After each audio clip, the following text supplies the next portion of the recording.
Bonjour à tous la team OM, j'espère que vous allez bien. Ben voilà, donc on est réunis aujourd'hui pour une nouvelle vidéo. Donc je vous présente le JT Actu de l'Olympique de Marseille de ce vendredi 21 mars. Alors c'est vrai que l'actualité n'est pas forcément exceptionnelle, n'est pas forcément grande avec cette trêve internationale.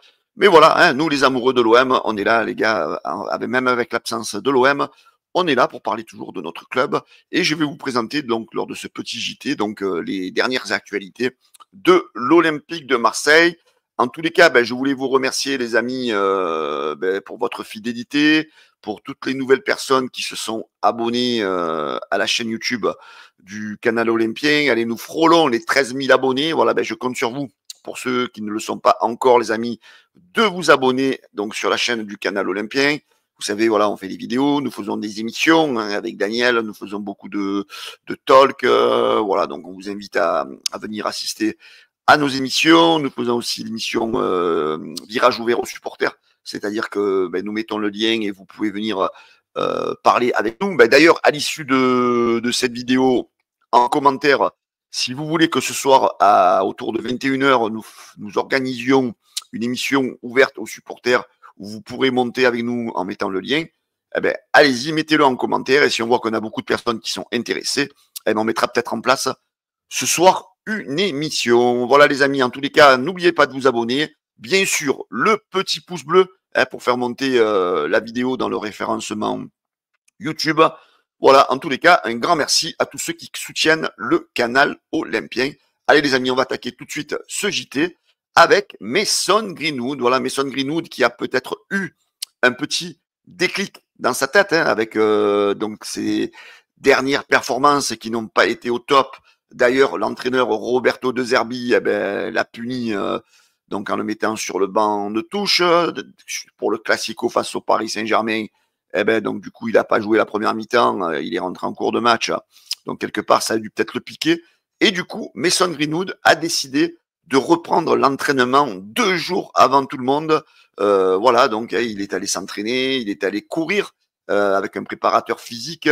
Voilà, il a décidé en fait peut-être de se mettre enfin dans le bon rail, chose qui a été appréciée par Roberto De Zerbi, de voir son poulain, on va dire, remotivé. Voilà, on espère que enfin Mason Greenwood se lance, on va dire, pour ce money time du championnat et permettre à l'OM de finir sur le podium et surtout, pour la petite cerise sur le gâteau, de conserver cette 2e place. Allez, on poursuit l'actualité de l'OM, les amis, avec un petit jeune qui vient de signer pro avec l'Olympique de Marseille. C'est officiel. Tadjidine, excusez-moi pour la prononciation, Mdladjib, 18 ans, donc signe son premier contrat pro avec l'Olympique de Marseille. D'ailleurs, il a posé avec le président Pablo Longoria. Voilà, on lui souhaite la meilleure des carrières et on espère surtout que s'il doit exploser, qu'il explose bien sûr sous les couleurs du maillot de l'Olympique de Marseille. Allez les amis, on revient un petit peu sur ce qui s'était passé au Parc des Princes dimanche, donc avec la banderole qui était donc insultante vis-à-vis de Madame Rabiot, de Adrien Rabiot, de son papa.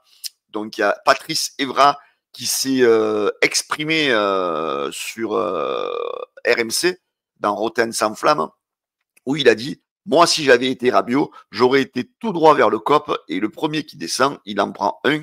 La famille, tu ne touches pas. D'ailleurs, rappelez-vous, il avait eu donc quelques histoires avec un supporter de l'OM à qui il avait adressé un high kick. Voilà, donc ça, c'est la résolution du problème façon Patrice Evra. Voilà, donc c'est vrai que quelque part, peut-être, ça méritait aussi cette manière. Mais bon, Adrien Rabiot, je pense qu'il ne fait pas partie de cette catégorie de joueurs très impulsifs à aller au contact. Mais voilà, ça aurait pu être une solution. Donc du coup, Patrice Evra donc on va dire, défendu un petit peu Adrien Rabiot face à toutes ces agressions des supporters du Paris Saint-Germain. Alors, l'Olympique de Marseille, les amis, depuis le début du mois de janvier, on est tous d'accord pour dire que ça tourne moins bien. D'ailleurs, nos amis de Massilia Zone ont fait une photo là qui est très parlante, on va dire. Donc, le classement de l'Olympique de Marseille avant le mois de janvier, l'OM était, donc du mois du début de saison de août à fin décembre, l'OM était deuxième avec une moyenne de 2 points par match. Et c'est vrai que depuis janvier, ben ça, on dirait qu'il y a un grain de sel, de sable, pardon, qui est allé un petit peu dans le mécanisme du jeu de Roberto De Zerbi. Et l'OM, donc, depuis le début de l'année, donc, est au rang du 7e rang de la Ligue 1 et avec une moyenne de points qui a littéralement chuté à 1,6 points. Donc voilà, on voit quand même que voilà, il y a quelque chose qui s'est passé, on se demande de quoi. Alors moi, sur la page Facebook du canal Olympien, où vous êtes plus de 116 000 à nous suivre, donc je vous ai demandé pourquoi, selon vous, voilà, l'OM tourne moins bien depuis le mois de janvier. Alors j'ai pris quelques réponses. On a Ray de Provence qui nous dit, alors c'est l'ensemble de l'équipe qui ne joue pas à leur meilleur niveau, à part 3 ou 4 joueurs, à part Balerdi, à part Rouli, à part Gouiri, à part Rabiot. Voilà, lui, il voit donc l'ensemble de l'équipe qui a quand même un petit peu baissé son niveau. Il y a Bruno qui nous dit donc beaucoup de choses à dire, mais je pense que l'intégration de Benasser et Gouiri fut le début du moins bien, 2 joueurs qui étaient remplaçants dans leur club, donc manque de rythme. Alors moi je suis à peu près d'accord avec ce que dit Bruno, mais je suis pas tout à fait d'accord par rapport à Gouiri, parce que c'est vrai que Gouiri, on peut quand même pas lui reprocher de ne pas avoir bien intégré l'équipe, parce qu'il a quand même des bonnes performances depuis qu'il est arrivé à l'OM. Mais que tu me parles de Benasser, ça je suis d'accord, c'est peut-être le point central. Parce que c'est vrai qu'à vouloir intégrer Benasser, ben on a sorti comme il s'appelle, Rongier, et c'est vrai que quelque part, ça a peut-être grippé la machine. Voilà, Thomas revient un petit peu aussi sur le recrutement. Hein, voilà, peut-être voilà l'intégration après le recrutement, on a peut-être voulu intégrer certains joueurs trop rapidement dans une machine qui marchait bien. Et c'est vrai que peut-être quelque part, ça a un petit peu déréglé le mécanisme. Il y a Nordine qui nous dit, alors, contre-performance de Greenwood, c'est vrai que Greenwood aussi a baissé de rythme, hein, ça, je suis d'accord avec toi. Les erreurs tactiques de De Zerbi, c'est vrai qu'il a fait quelques erreurs de compo, il a mal je veux dire, abordé certains matchs. Ça, je suis aussi d'accord avec ce que dit Nordine, hein, les erreurs d'arbitrage. Et je rajouterai aussi le climat non apaisé. C'est vrai, après toutes les histoires qu'il y a eu avec l'arbitrage, la suspension de Benassia, le pétage de Plono Longoria. C'est vrai que tout ça peut-être a un peu déstabilisé l'équipe. Il y a Pascal qui nous dit méforme collective, manque de cohérence dans le recrutement, ambiance pas fantastique. Le constat sont là, la Ligue des Champions était certaine, il va falloir se reprendre. Voilà. Tout à fait. Donc Pascal, c'est vrai qu'il y a des choses qui vont pas non plus. Et il y a Inconnu qui nous regroupe un petit peu tout ce qui a été dit auparavant. Voilà. Donc c'est vrai que le point central qui ressort, après bon, j'ai pas affiché tous les commentaires, c'est surtout le fait qu'on ait levé Valentin Rongier titulaire au profit de Benasser. Et c'est vrai que vous êtes beaucoup de supporters à dire que peut-être voilà, le problème, il vient de là, de la manque de régularité de l'OM.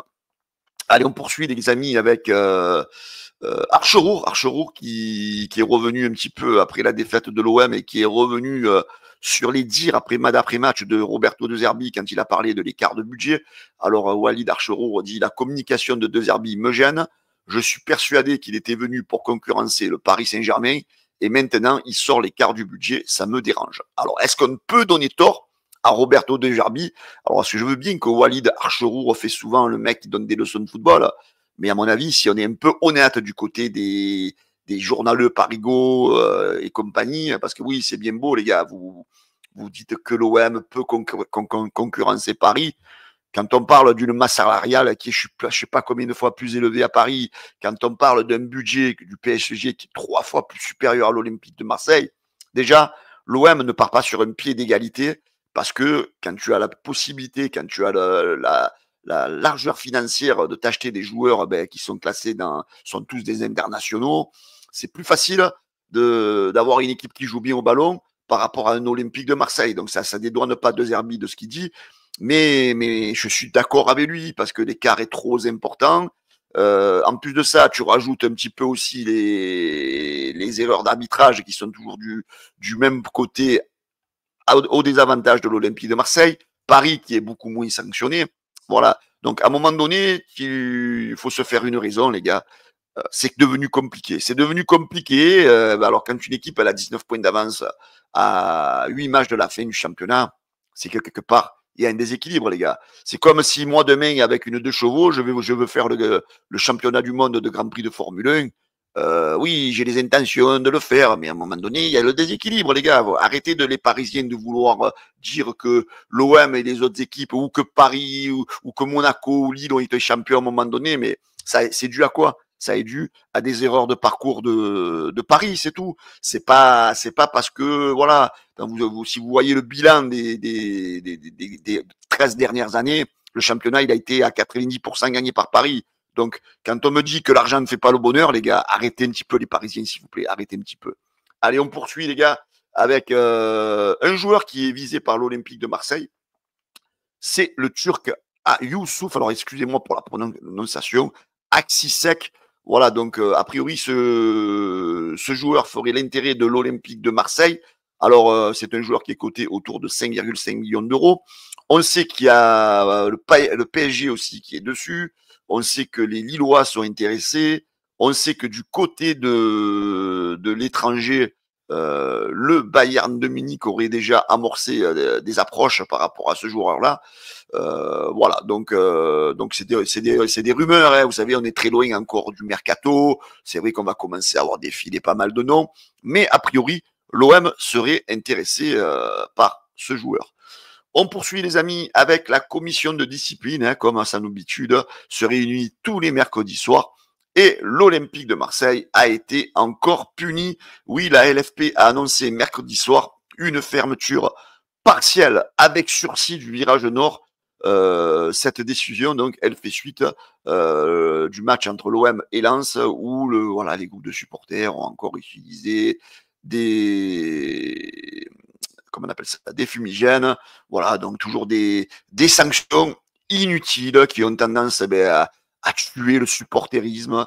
Donc, comment on peut continuer en France, en Ligue 1, à suspendre des tribunes parce que les supporters veulent faire la fête? Ça, c'est encore scandaleux, c'est encore un autre débat.